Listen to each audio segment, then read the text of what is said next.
Welcome to American Education FM, everybody. I'm Dr. Sean Brooks. Well, I got to tell you what, this sounds like a president of the United States who isn't going anywhere, and rightfully so.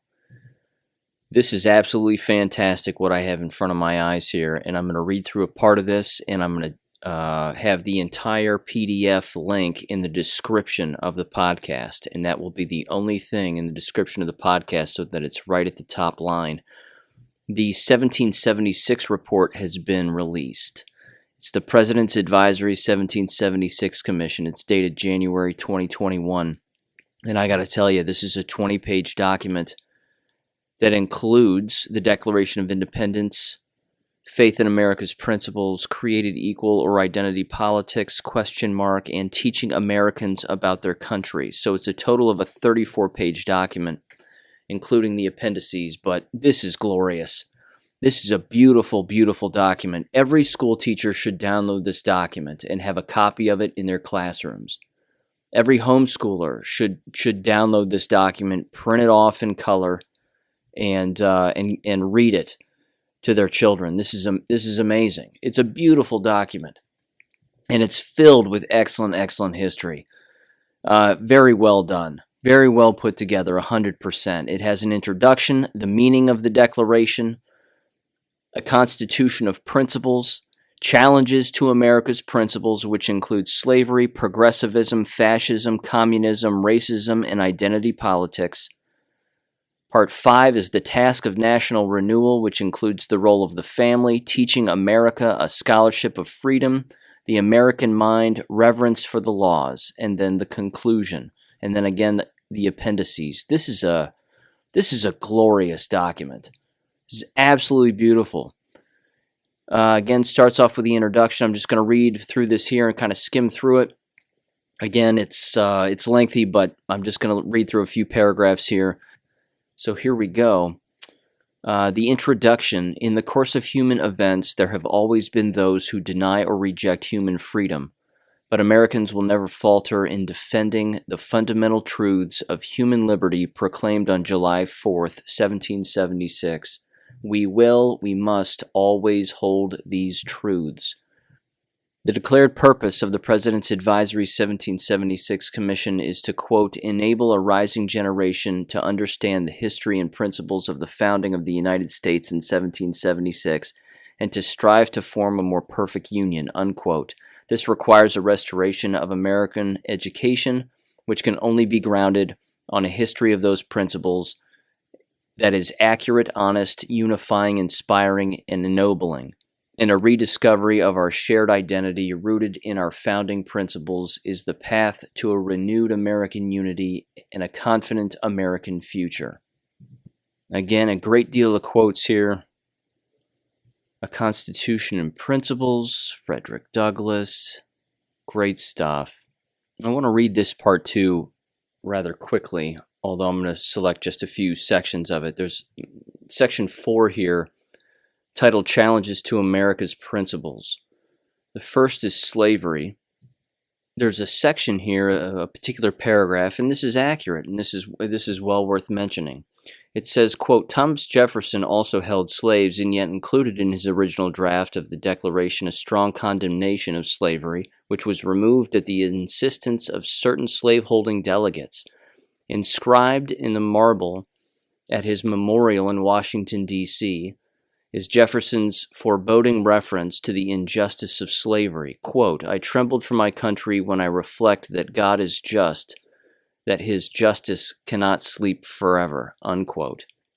Something else about Thomas Jefferson, which is worth noting, is that before 1776, far before it actually, when he was a young man and he was a local legislator, he put forth legislation seeking to abolish slavery completely. It went up for vote in Virginia and didn't pass. Why didn't it pass? Why did the majority of people vote for slavery? That's because the entire place was still owned by the King of England, and the King of England owned slaves, as did England. So that was the entire purpose of that. So that's why he lost that vote. So all of this stuff about he's a racist, no, that's not true. It had nothing to do with that. He knew that all individuals should be able to vote, and all individuals should have the exact same rights. And that was the entire point of not only the Declaration of Independence, but that's why it says "We the People" in big bold letters at the top of the Constitution. That was the entire purpose. So it continues, and it continues down to a section titled Progressivism. And I'd like to read this because this is going to get interesting. It says, quote, in the decades that followed the Civil War in response to the Industrial Revolution and the expansion of urban society, many American elites adopted a series of ideas to address these changes called progressivism. Although not all of one piece, and not without its practical merits, the political thought of progressivism held that the times that moved far beyond the founding era and that the contemporary society was too complex any longer to be governed by principles formulated in the 18th century. To use a contemporary analogy, positive good, quote unquote, and specifically to prevent lawful majorities from stopping the spread of slavery into federal territories where it did not yet exist. In this way, our fathers originally left the slavery question. The institution was in the course of ultimate extinction, and the public mind rested in the belief that progressives believed that America's original quote-unquote software, the founding documents, were no longer capable of operating America's vastly more complex quote-unquote hardware, the advanced industrial society that had emerged since the founding.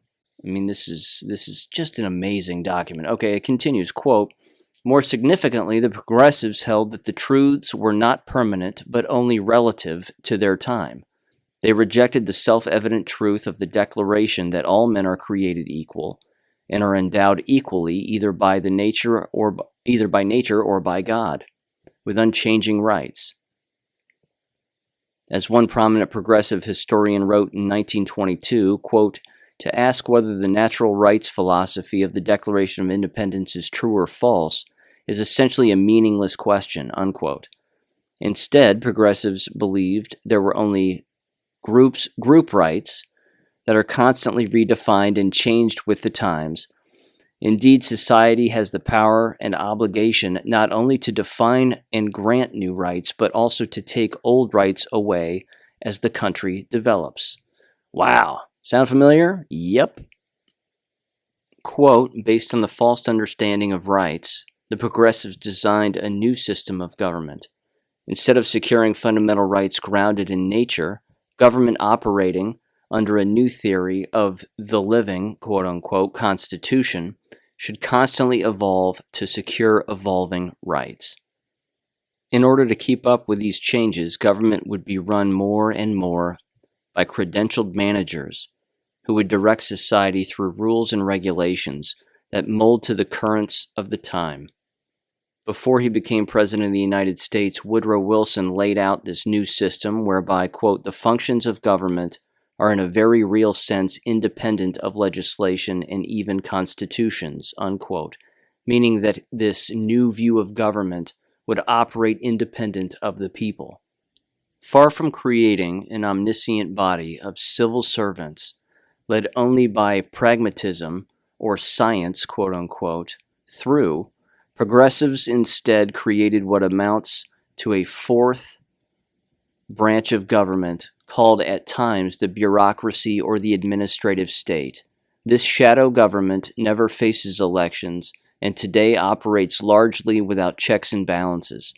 The founders always opposed government unaccountable to the people and without constitutional restraint, yet it continues to grow around us. I've got to tell you, this document right here is everybody has to read this. Every American has to read this entire document because this is the playbook. This is why we are about to do what we are about to do as a country, as I said in the last episode, with what's happening here and what's going on. Everybody has to read this document. This is amazing. It covers fascism, communism,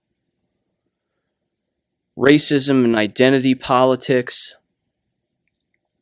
the task of the national renewal, again, the role of the family, teaching America This is just beautiful. The role of the family, quote, by their very nature, families are the first educators, teaching children how to treat others with respect, make wise decisions, exercise patience, think for themselves, and steadfastly guard their God-given liberties.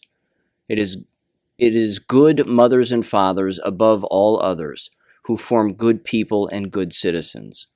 Wow. I'll tell you what, the left is going to hate that paragraph. Yes. The left is going to hate that paragraph because that paragraph is beautiful. Whoever wrote that, you have my utmost respect. That paragraph, ladies and gentlemen, is the purpose of the podcast. But this is beautiful. That paragraph is beautiful. I'm going to read it again. Quote, by their very nature, families are the first educators, teaching children how to treat others with respect, make wise decisions, exercise patience, think for themselves, and steadfastly guard their God-given liberties. It is good mothers and fathers above all others who form good people and good citizens. Excellent. Next paragraph. This is why Americans, founding fathers, often echoed the great Roman statesman Cicero in referring to the family as the seminary of the Republic. They understood that the habits and morals shaped in the home determine the character of our communities and the ultimate fate of our country. When children see their mother and father hard at work, they learn the dignity of labor and the reward of self-discipline. When adults speak out against dangerous doctrines that threaten our freedoms and values, children learn the time-tested concept of free expression and the courageous spirit of American independence. When parents serve a neighbor in need, they model charity and prove that every American being has an inherent worth. And when families pray together, they acknowledge together the providence of the Almighty God who gave them their sacred liberty.